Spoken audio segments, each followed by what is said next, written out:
All right, here we are. It's the end of another year. 2024 is coming to a close. It's almost Christmas and New Year's, and me and ZMan are here to discuss what's happening around the world of sports and even some other little things. Jake is actually in Hawaii at the moment, so we say enjoy the sun and the warmth of Hawaii, Jake, and we'll see you next year. Z-Man, how you doing? Aloha. That's how I do. I can't believe Jake is in Hawaii. I know. That's awesome. For basketball? I try to sneak in there. You probably tried to sneak out there. Have you ever been to Hawaii, Joe? Yes. 35 years ago, me and Jana went on a honeymoon. And it was the most beautiful place on the planet Earth. Natural beauty. You know what I mean? It's just everywhere you turn, and you're in the middle of the beautiful Pacific Ocean. It is really awesome. That's all. I've never been. Bucket I've heard a lot of good things about it. It's a bucket list thing, but when you just said that he's in Hawaii, man, I'm like just shaking my head. I know. So good for Jake the Snake. How'd you make out in fantasy this week? I won. I beat the McKeevers. Sorry, Jimbo. No, that's Brewski. Yeah. Oh no, the McKeevers. I played the McKeevers. I had the McKeevers. Yeah, that's Brewski. What is that, Brewski? Yes. Wait a minute. Who's Brewski? Yeah, man. Jeff Vermelli, one of our loyal listeners. Yeah, no. Oh, I thought it was McKeever. No, you dummy. McKeever's not in the league. I thought he was because there's a big picture of his forehead and everything in there. Well, that's because that's Vermelli's way of getting after him. And Jake is still alive too, right? Jake got a bye. Yeah, he's got a bye. So I'm in the semis, and now I'm like 40%. So I got to see. I need a big day from my quarterback. Daniels or if I go with Goff, I don't know. Goff had a monster game last week, but he's my backup. But they're playing. They got a tough game. They're playing Green Bay. Is it Green Bay? Well, anyway, Detroit. They're playing. Daniels is playing. Daniels is playing. No, they're playing Philly. Yeah, Daniels is playing Philly or okay, I gotta check. No, they're playing. Anyway, they're playing Philly. Anyway, so this is the end of the year, so we're going to discuss some things that happened this year, good and bad. Not too many. I don't know. It's kind of a shitty year, if you ask me. Not too many good things happened this year. Yankees didn't win another. Things are just kind of like, yeah. Some things are more important than others. Yeah. You got the move on the generation. Like I need my generation is starting to take over a little bit. But yeah. You know what, man? It's always just another day in paradise, one step forward every day. Well, I did have UConn in my pool. They won the national championship the second year in a row, so that was a nice hit for me. But again, New York teams have been sucking wind. Liberty won the championship. That was nice to see. I mean, that's a nice deal for New York. And you actually had the New York Football Club or whatever. I think they won last in 2024. But it was, other than that, New York is, come on, man. Let's get something going. And it's not even like we get something going. I mean, geez, getting the playoffs. Jets haven't been in the playoffs for 100 years. Giants are sucking wind. Yanks obviously didn't win a World Series, but, Mets, they did okay. Come on, let's go. We want championships. Right, Z-Man? Yeah, but I mean, it's not that easy anymore, buddy. Yeah, no, absolutely. Because sports now, Joe, is a real big business. Of course, it's a business. It's not a business of winning. It's a business of making money. It's a business for people who have money. They want more of it. Yeah, it's an entertainment industry now. It's entertainment and business. It's not sport. Yeah, no. Again, and you bring it back to guys like the boss, and he wanted to win. I mean, he fired Billy Martin how many times, and how many times it's, to me, it's the Yankees now are a corporation about the bottom line, and what? Because they talk about that all the time. Yes. Al Steinbrenner talks about. Yes, I know that. You could have bought. If you were somebody that was well-to-do or whatever, you can buy into the Yankees, man, and you can receive profit. Well, are they? They're not a publicly traded company, are they? You know what? No, I there. don't think You so. can buy into the Yankees. I think I'm the not like Packers. not you. No, I- like you could buy like you know how they sell like yeah, stakes of the team really? because they share profit. I did not know that. Now, aren't the Packers publicly traded team or Yeah, something like well, that? they're a public team. You know, Public team or something? they're a public entity. They Okay. sell. They try to sell stock in the franchise, Yeah. and that's what makes them a small market, which makes Right. it difficult for them. And so, like a lot of time, like back in the heyday when the Packers finally got good again, and they went after free agency. Remember Reggie White Right. and those guys? That really turned the tide. Right. Now they're profitable. The Packers are actually trying to make money by building the stadium. They're trying to put more seats in. Yeah. They're on a 26-year waiting list for tickets. Oh, I could imagine. Jeez. I mean, even there. They even only the seem, Giants I think, have a waiting list. Yeah, I think that the Yankees are like, listen, the Giants might be waiting for a long time, buddy. Yeah. Well, You know what? I'm sure there's going to be people. If the Giants try to raise like ticket prices, I think you know they what still go. They still go. Same with the Sure, that's Jets. what's good about it. It's loyalty. ridiculous. That's the worst stadium, worst location. Everything is just horrible. Yeah. But anyway, what about the rest of the NFL? What are you thinking? What's your who's going to end up winning it all? Z-Man, give me what you're thinking. Well, like after this weekend, you saw this was a really good weekend. You know, the Great Lions weekend, took great a big games. hit. The Lions took a really big hit. They lost 3 starters for the year. Yeah. That's bad. Including David Montgomery. So that was a big thing. Like last night, the Vikings won. So now the Vikings, the Eagles, and the Lions are all tied atop the NFC. And the Vikings are under the radar with our friend, Sam Darnold. And he looks MVP-ish. It's nice to see. Jeez. You know, they ran him out of New York. Oh, it's horrible. Horrible. And now it's now coaching. Not to mention Geno Smith out in Seattle. I mean, come on. How about that hit he took against the Packers? Yeah. I thought he snapped his leg. Yeah, he's skinny legs too, man. He's lucky he could walk. But they're talking today. They got good. His MRIs came back good. He could play on Sunday. Well, let's see. Let's hope. I mean, I want to see playoff football starting this weekend, and it's all jockeying for position.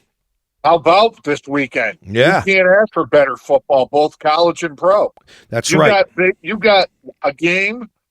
You got a game on Friday night. Right. You got 3 college bowl games on Saturday, first round of the playoff. Right. You've got 2 Division 1 AA semifinal games on Saturday. And you have 2 NFL games. At least 2. On Saturday, there's 2 games. Oh, Saturday. I'm thinking, yeah. On Saturday at 1 o'clock, it's the Texans. It's the Texans at Chiefs. And at 4:30, how about this game? How about this game at 4:30? The Steelers at the Ravens. Ooh. That is going to be a war. That's going to be a great game. I mean, listen, these teams are all jockeying for position. Do you think that Philly and Buffalo look like the front runners right now? I think right now Philadelphia is the best. They have the best roster, the best team in the NFL. Right. I think right now they're healthy they too. would have to be the favorite to win the Super Bowl. I think the Lions took a major step back this weekend. Yeah, too many injuries. It's hard to come back from those injuries. It's hard to overcome. When you only have 53 guys on your roster, it's ridiculous. It's hard to overcome. And that knucklehead, Roger Goodell, has already started a fact-finding committee for an 18-game schedule. Oh, God. Teams are lucky to get through 17 with attrition and injury. And you're going to tell me you want to play 18 games now? Yeah, exactly. You know, ideally, Joe, the goal is to have a Super Bowl on President's Weekend so people have the Monday off. Yep. That's the goal. Absolutely. Because think about it. If you have it on that weekend, the bonanza of money in advertising, retail sales, the bars, the restaurants, the TV ratings, it'd be astronomical. Yeah, no, it's all about money. NFL is literally just, it's printing dollars and billions, and it's gambling, and I mean, they're using these guys. These guys are literally modern day gladiators, like the movie, just different game. And it is what it is. These guys are we talked about it. I know Stan Horgan's got a rant he wants to discuss. We're going to hear from him about Gastineau and what his health and his rise to superstardom. I mean, he was a superstar, but when he was playing with the Sack Exchange and how he is now. Horgs, let's hear from Horgs right now. Hey, Horgy here, Connecticut. Merry Christmas again. Act 2, off the chest. Hey, so the video going around of Mark, the Sackmaster Gastineau, confronting Brett, I'm ripping charities off, Favre, is sad to me. It shows a decrepit, confused, and seriously ill Gastineau at death's door, basically. And why is he there? Sure. Steroids, I'm sure, was an issue, along with everybody else, because back then, you had to take steroids. You had to be beyond tough, and you had to sacrifice your body. You had to sacrifice basically your life, because with all the hits to the head and the concussions leading to dementia is just a sad chapter in the NFL's history. So I look at that video, it's sad. Gastineau might have a point, but when it's all said and done, he sacrificed, many other tough guys like him sacrificed enjoyable quality life years for what? For fucking what? All right. So that's our friend Dana Horgan, alumni. Better call Horgs, attorney at law. Horgs. Hey, Horgs, did you get any? You got it. Yeah, hey, I mean, Joe, did you watch that new 30 for 30? You know what? I haven't seen it yet, but I saw the Klecko one on SNY, and I saw a bunch of things on the Sack Exchange. I loved the Sack Exchange. Gastineau to me was great. I mean, it was great. The Sack Exchange was awesome. I mean, they were I mean, a force.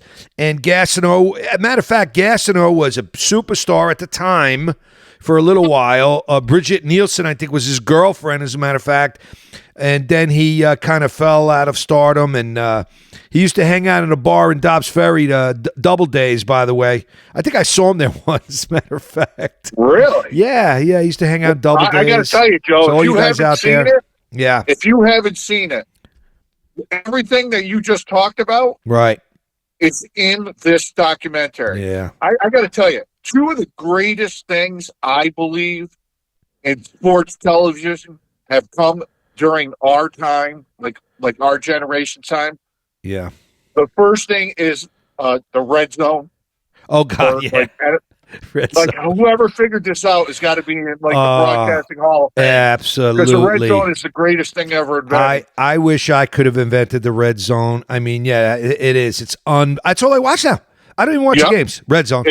It's tremendous. And the second thing is, go ahead, for Bill Simmons and company at ESPN, the 30 for 30 project. Yeah, that's true. Bill Simmons came up with this idea. Yeah. And if you have like ESPN Plus or your cable system, now it's free on a lot of cable systems across the country. Right. So you can watch all these films. I'm telling you, the ESPN 30 for 30s, they're just tremendous. Yeah, they are. Really good stuff. Yep, and well done, and a lot of good info, a lot of insights. Yeah. I'm going to have to watch that Gastineau one. Definitely going to watch it. You got to watch it. Yeah, it's no great. question. I all watched over it twice this weekend. It debuted on Friday night. Wow. Or no, it debuted on Saturday night. So I watched it Saturday night after the Heisman. Right. It was either Friday or Saturday. It doesn't matter. Yeah. So, no, it was Friday night it debuted. Friday night at 8. Gotcha. And then I watched it again on Sunday morning. It was you got to watch it. Real good stuff. Speaking of documentaries, and, Netflix has a bunch too, I got hooked into the Vince McMahon documentary. What's that? It's on Netflix. It's called Mr. McMahon, and it's about Vince McMahon. It's about him, and it's the rise of the WWF, WWE. Is that still on now? Yes, it's awesome. I was totally enthralled. I was totally into it. A lot of the stuff I remember, and but you don't really see how he became this billionaire. The greatest promoter of all time, which is basically what he is. You can't outside of Barnum and Bailey. Yeah, yes. Vince McMahon. Yeah, so check Love that. him or hate him. Yep, check that one out. It's awesome. You can't debate the fact that this is one of the most intelligent guys of the 20th century. And he knew how to promote. And the sad part is, right now, as we speak, Z-Man, he is in big hot water. So who knows what's going to happen? That whole business, it could be like another show. But part 2. But this guy is taught. He taught classes at Harvard, Yale, Oxford. Did he really? On the art of marketing and promoting. This guy's brilliant, man, but he's an asshole. Yeah. Listen. He's a scumbag. I have a good friend of mine's daughter worked for him as an assistant, and she told me stories. I was literally pissing in my pants. And she would be like, her name is Stephanie too, like Stephanie, like her daughter. Stephanie, I need my my chicken wrap and my power drink at 2:15. And like Stephanie, the girl who friend of mine's daughter would talk back to him like, hey, all right, I get, and he was taken aback by her because nobody would talk like that to him, and that's how he liked her. Wow. Yeah, it's pretty funny. She told me some funny stories, but mostly like that. But he's in some serious hot water, and who knows what's going to happen. But it was very super interesting, Z-Man. It's like 6 or 7 episodes, something like that. I think I'm gonna. You know what? For the rest of the month, I think I'm gonna buy Netflix for like $7. You know what? Because the football games on Christmas Day. Perfect. Like people don't realize. Both the football games on Christmas Day are on Netflix. Well, there you go. You buy it for that month and then just get rid of it. It's not worth it, really, but just for a couple things like that, it's no. But just for the month or whatever. Yeah. $7, man. That's Joe. That's a drink on a Friday night somewhere. That's worth it. No question. But anyway, So, all right, moving on a little bit. So, Belichick went to North Carolina. I'm happy he's in North Carolina. Let's see what happens. I think he's setting his son up. He'll do fine. I think the NFL made a major mistake by letting this guy go. Totally. You're telling me he couldn't coach the Bears now? The Bears, the Cowboys, the Giants. Oh my! But geez, you can't. Why wouldn't the Mariners one go of those after him? Yeah, one of those teams. Part of his greatest triumph. Crazy for the Giants. And you wouldn't go after this guy? Yeah. How did he not end up in Atlanta either? What are you thinking? You had him. Well, I suppose he was going to end up in Atlanta. One of the big problems, Joe, I think one of the big problems with him is he wants autonomy. That's right. And these owners, they think they know more than Bill Belichick about football. It's ridiculous. The guy is a savant of football. He is a savant. He's like the Einstein of fucking football. And these owners think they're smarter than him. It's unfucking believable. If you have a kid now and he's a prospect or he's trying to, like with the transfer portal, we'll talk about that in a little bit. Right. But if you want to go, why wouldn't you go to North Carolina? Exactly. I don't know that he's going to last 5 years down there. No, I think he's set. I think he might still go back to the NFL. I think he's setting his son up there. His son is going to be the head coach and, let him get a nice run, make some money. I don't know how good his son is a coach, but and then I think he might do one more deal in the NFL. I think he'll do one more deal in the NFL. I really do. Yeah, and he's trying to get NFL coaches down there. Yeah. Maybe his girlfriend's keeping him young, giving it to him so he can kind of keep that testosterone, squirting all over the place. Hey. Anyway, no. But anyway, so what else? What else we got to talk about? Baseball. Let's see. You know what we want to talk about? What do we want to talk about? Go ahead. I'm all ears. I don't think our listeners, Joe, have been paying attention. And you can send your comments. That's right. You can send your comments to offthechest84@yahoo.com. Joe, what's our email inbox? It is offthechest84@yahoo.com. And tell them why they should be sending some stuff, Joe. Because ZMan is picking them. ZMan is the man. He is picking winners. Winner, winner, chicken dinner. Last week, Joe, we were another 5-1 that took our seasonal record and our run to the end zone contest to 37 wins, 19 losses. Joe, if you do the fast math on that, that's 66%, people. And the best part is you can watch back episodes or listen to back episodes of our Off the Chest podcast on YouTube. Just type in Off the Chest and podcast and then start looking for our logo. That's 66%, people. 37-19. Last week I went 5-1. So what do you think, Joe? Let's do some 12 bowl games of Christmas, some NFL sponsored by the End Zone, 227 Park Avenue, Mechanicville. Let's hear it. The End Zone, baby. Go to the End Zone and watch some football this weekend. Got a lot of great games. ZMan a drink. Yes. I see man some beers. And when you see ZMan, and bet with ZMan. ZMan is the man. All right, Joe, thanks a lot for that introduction, buddy. Hey, we told them we were going to have a 12 bowl games of Christmas. So I've got 12 bowl games for you, people. Get your pens and your pieces of papers together, and we're going to top it off with some more six-pack in the NFL. So you ready? Let's go. All right, here we go at number 12. This Friday night, we're going to take Notre Dame -7 against Indiana in the first college football playoff game. I just think Notre Dame is going to be tough to beat, Joe, at home. Yes, I agree. I just, you know what? There's a mystique about that place. Yep. I'll lay the short number at 7. Good luck. And Joe, by the way, we want to tell people, most people now are betting on their phones. They're in FanDuel, they're in DraftKings, they're in MGM, they're at ESPN Bets, they're at Rivers. Look at. When you get these numbers on mean numbers in betting football are 3 and 7.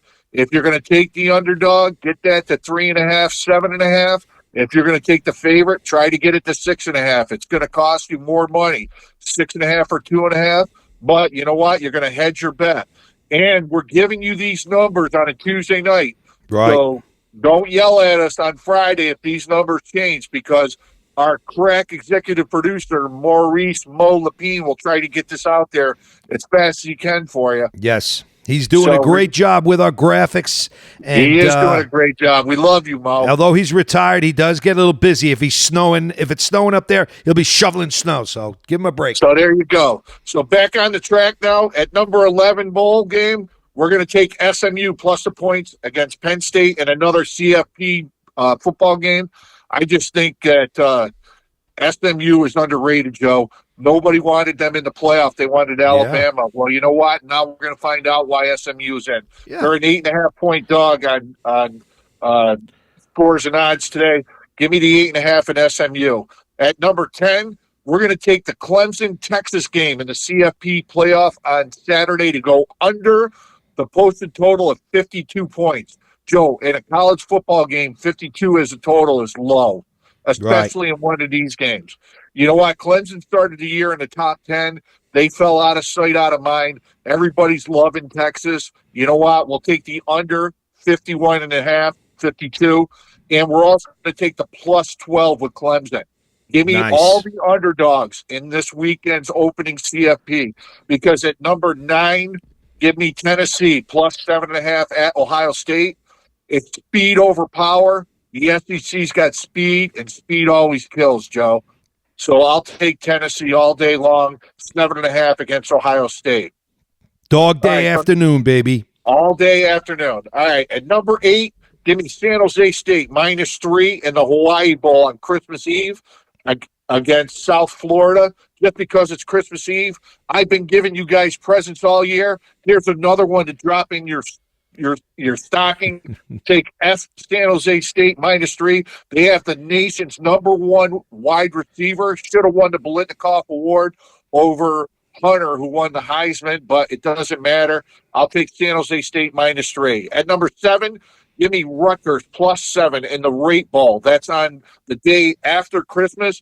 It's a Big 10 versus Big 12. I'll take Rutgers plus the points. Number 6, on the 27th of the month, give me Vanderbilt +2.5 against Georgia Tech in the Birmingham Bowl.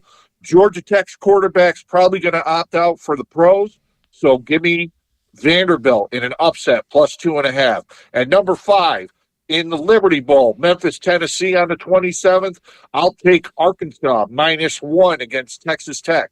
Give me the SEC over the Big 12 all day, every day. Speed over finesse. Speed kills. I'm taking Arkansas -1. At number 4, another SEC team. Give me Texas A&M -1 against USC in the Las Vegas Bowl. The SEC versus the Big 10, forget about it. I'll take Texas A&M. At number 3, on the 28th of the month, I'm taking Colorado -3 against BYU. Colorado's not having any opt-outs. That means you get Shedeur Sanders. You'll probably get Hunter playing. They got something to prove. They are a top 20 team, and BYU's going to find out why. Give me Colorado -3. At number 2, this game really jumped out at me. It's the Holiday Bowl in San Diego, also on the 27th. Syracuse opened up at a 5.5-point favorite. That number is now at 11 against Washington State. I'm going with the money move. Give me Syracuse -11 in the Holiday Bowl against Washington State. And my number 1 game of this bowl season between now and the first of the year, I'm taking Army -16. Nice. You know what? I feel like Army got jobbed this weekend. Here's why. They had to play a conference championship game the week before they had to play Navy. It probably should have been the other way around. The focus for them was on that championship game, and it wasn't really on Navy where it should have been. In years past, these games are really tightly contested. This one was too. And Army was supposed to play Marshall in this bowl game. Well, Marshall has 25 opt-outs through the transfer portal, and their coach is leaving for another job. So Army is taking on Louisiana Tech. That number is now going, I'm looking real quick, you're probably going to have to get it at 17. So give me Army -17 against Louisiana Tech. Those are your 12 bowl games. The 12 bowls of Christmas from ZMan. That means you're going to line your pockets with money. Yeah, you guys, write those picks down. Give Z-Man, if everybody would have took your picks this year, every week, it'd be like they invested in Microsoft. It's like, or Google, Joe. Yeah, and Google or Dell computers. I mean, come on. Z-Man, he's the new Aces Rothstein. Joe, let me just recap it for everybody. So you're taking Notre Dame -7, SMU +8.5, Clemson under 52 and +12. You got Tennessee +7.5. You got San Jose State -3. You got Rutgers +7. Vanderbilt +2.5. Arkansas -1. Texas A&M, depending on where you get it, it's minus anywhere from -1 to -2. You got Colorado -3. Syracuse -11. And Army -17. Yes. Those are your 12 bowl games 12 of Christmas. bowls of Christmas. By the way, Joe, we've been doing good in the NFL. Ho, ho, ho. Yes. Here's the last present under your tree. That's right. Here's our blazing six-pack for the NFL. You ready? You got it. All right, sharpen those pencils. The Bengals -7 over the Browns. The Colts -3 over the Titans. Joe Capuano's Jets +3.5 at home against the Rams. This is the Jets Super Bowl. And I'm going to come back with the Patriots +14 on the road at Buffalo. This is a flat situation for the Bills. Give me the Ravens -6 on Saturday against Pittsburgh. This is a payback for an earlier defeat in Pittsburgh. The Steelers beat the Ravens 19-16. And give me the Seattle Seahawks +3.5 over the Vikings. Short week, travel. Seahawks need it. to stay in contention in the NFC West.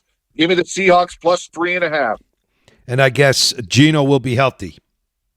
He'll be playing. Well, we're hoping Geno's going to be healthy, but I'm still going to take the Seahawks at home. Their the backup Seahawks, quarterback. Seattle's a real tough place to play, man. If Geno, Geno, if he's back, okay. But if that backup is in there, I'll stay with it. You know why? Because I believe in the Ace Rothstein Z-Man way. And here's your 6 again. Bengals -7, Colts -3, Jets plus 3.5, Patriots plus 14, Ravens -6, Seattle plus 3.5. I just gave you 18 plays, people. 18. Let's try to go 13-5. It's impossible to hit all 18, but if I go better than 13-5, watch out. Yes. I think, Joe, they're going to be trying to pluck me off of this podcast to another one. Let's go, man. Let's go. Those picks are sponsored by the End Zone, 227 Park Avenue. The End Zone is your first place to shop for gift cards and all the doings for the happiest of holidays. Merry Christmas. Yes, Merry Christmas and a Happy New Year. And Z-Man is giving you plenty of presents this season. Let's hope, buddy. Make some picks. Well, all right, we're 37-19 right now, Joe. Let's try to up that up. By the time we come back, I hope nobody's assassinating me. Yes. So we will be back next year. We will see everybody next year. This is our last show of the season. What do we have any last minute things we want to discuss before we say goodbye? How about the Yankees? Well, they just got Bellinger, and obviously I like them so far getting what is Davis? Is it Davis? The relief pitcher? They got Williams from Milwaukee, and they got Freed from Atlanta. They're still not done, though, Joe. They need a first baseman and a third baseman. Yep. Look for them to, they're not going to spend a lot of money, though. The rumor has it today that they're looking at first baseman. They're looking at Paul Goldschmidt, and they're looking at Santana. Those guys are old, but you know what? To get you through for another year, it's good veteran presence, and you need a third baseman too. Yep. They were talking about Hassan Kim from the Padres. That's a lot of money. But the other guy they're looking at, Joe, to trying to get at a veteran's minimum is Yoan Moncada from the White Sox. So we'll see. We'll see. It's Moncada. I've seen him play here for the Knights. Yep. He's the Knights. Yep, he's a major leaguer. Yeah, he's a nice player. I mean, I would like to see Santander in the outfield. I like him from the Orioles. Arenado at third. I mean, I'm asking for the moon a little bit, but I just think that the Yankees are trying to hold the fort on money because in this Bellinger trade, they made the Cubs give them $5 million. When are the Yankees making anybody give them money? Yeah. They're the richest franchise in the sport. They're even richer than the Dodgers. But yet they're holding the fort on trying to watch salaries, which I don't get. But that's not for me to decide. Yep. And let's see. We go pivoting to basketball. We have I guess the 1/3. Yeah, the Cup tonight is Milwaukee, who's been playing great against OKC. That's going to be a real good. Yeah, that should be a good game. I mean, I'm not really, the Cup thing really doesn't matter to me. It means more to those guys. They're going to make money. It's still good entertainment. Yeah, no, it's a good game, and both teams want to win. They're both playing really well. It's $500,000 per man to the winner. Yeah, I was a little bummed out when the Knicks went down to the Hawks. I just think the Knicks are, you can't always get the best players to be on your team. No. This is, what this reminds me of with the Knicks is when they traded for Carmelo Anthony. They had a good thing going, and they messed up their chemistry to get Bridges and I just don't know they should have did it. Yeah, I don't think it's the chemistry. I think that they're leaning too much on their scoring. They're number 3. They're 3 in basketball and scoring. They should be playing a little bit better defense because defense doesn't take a night off, and you gotta play defense. And in the playoffs, it comes down to defense. So I think they got to get that point down. Once they do, I think they'll be fine. But I think if they're off and their 3-point shots are off, it seems like they're lost. You got to play defense anyway. Play inside more. I don't know. I think their chemistry is pretty, because at times they look like the best team in the NBA. But, you got to be consistent. That's the difference. I think they're back on the floor. They go to Minnesota tomorrow night. So we'll see. Yeah. The NHL, Joe, the Rangers are going south in a hurry. Rangers, listen, all you Ranger fans out there, I'm sorry to say, this definitely is not the year. And let me tell you something. This might be a couple of guys, might be gonzo. Yeah. And I hate to say it. I mean, I don't know what it is. I don't know why they're playing so bad, but it's hard to put a finger on it. But it's something's up with that team. They just look terrible. And I don't know what's going to happen. I agree. And one thing for me to get off my chest, Joe, yes, sir. They've got to change the college NIL. Yes. It's ridiculous because they're affecting like these bowl games and everything else. Yeah, people are opting out. Personally, yeah, it's great. This is how I'm serving it. If you're getting NIL, you get an upfront payment at the beginning of the year, and then you get the rest of your money as soon as your season is done.